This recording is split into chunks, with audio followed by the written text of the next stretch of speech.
In 1917, a man stood before an audience and made a prediction. Not vague, not symbolic, not the kind of prophecy you can stretch to fit anything.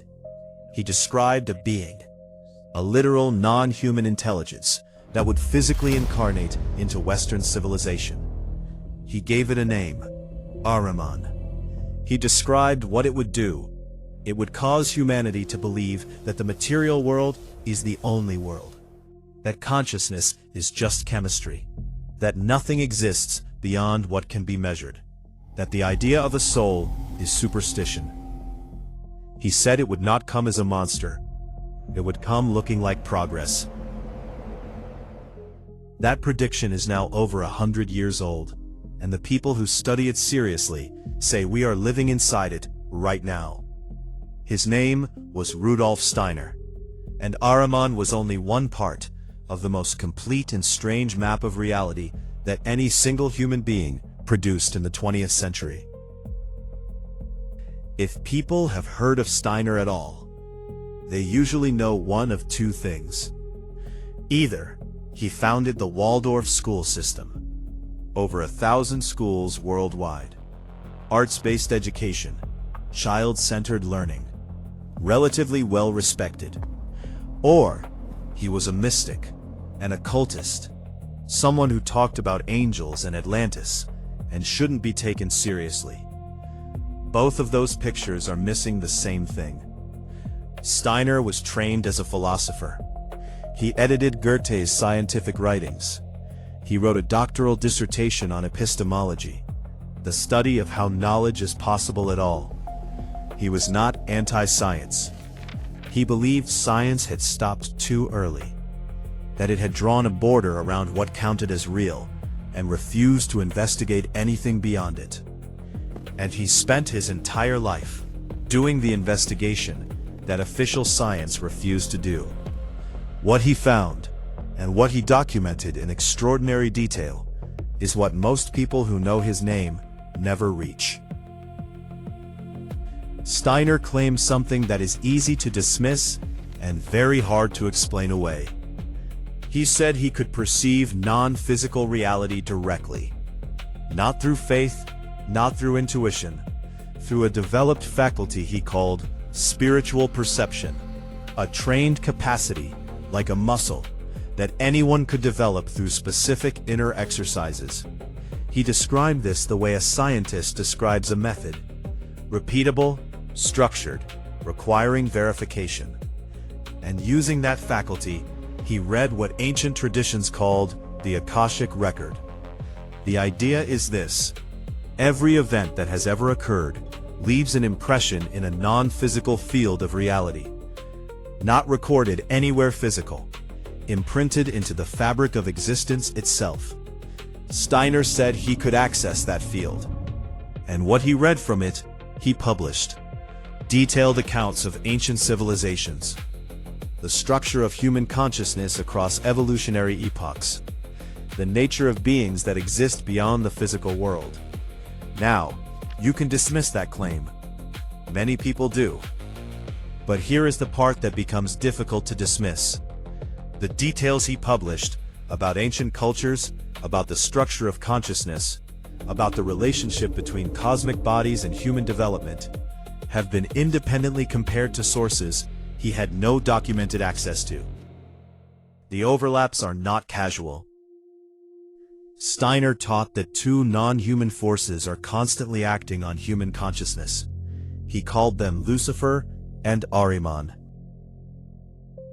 And he was very precise about what he meant, because he was not using these names the way religion uses them. Lucifer, in Steiner's cosmology, is the force that pulls humanity upward and away, into pure spirit, pure abstraction, pure idealism, disconnected from earth, from matter, from practical reality. The temptation of the mystic, who disappears into bliss and stops caring about the world. Ahriman is the opposite force, the pull downward and inward, into pure materialism, pure mechanism, pure measurement. The belief that nothing exists beyond the physical, that consciousness is an accident. that human beings are biological machines. Steiner said both forces are real beings, not symbols, not metaphors, intelligences with agendas, and both are necessary, in balance. The danger, he said, comes from tipping too far in either direction. And his warning about Ahriman, delivered in 1917, repeated throughout the 1920s, was that the Western world was about to tip. That an actual incarnation of the Ahrimanic principle was coming. That it would embed itself in institutions, in technology, in science itself. That it would make the denial of the spirit seem like common sense. He said the only protection was conscious recognition of what was happening. You cannot resist a force you cannot name. Here is something that doesn't fully register until you see it laid out. Steiner gave over 6,000 lectures in his lifetime. 6,000.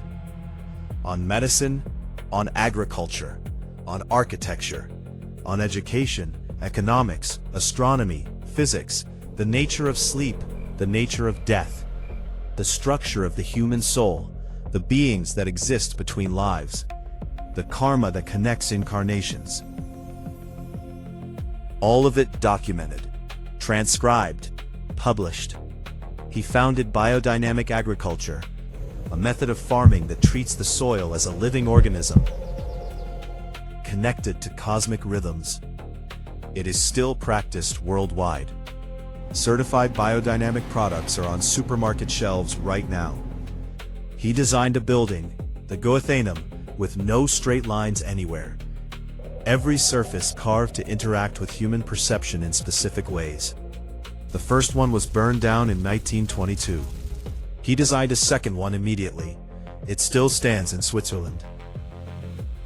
He developed a movement practice called eurythmy, designed to make the forces he described in the cosmos visible through the human body. He was not theorizing, he was building.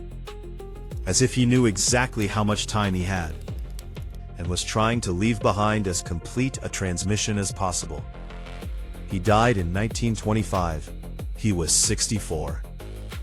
In his final years, Steiner described something he called the consciousness soul, a new faculty that humanity is in the process of developing. Not intelligence, not emotion, the capacity to be fully awake to oneself, to observe one's own thinking, to perceive the spiritual dimension of reality without losing contact with the physical world. He said this development is the entire point of this particular moment in human history. And Ahriman's strategy, the thing the Ahrimanic incarnation is designed to prevent, is exactly that awakening.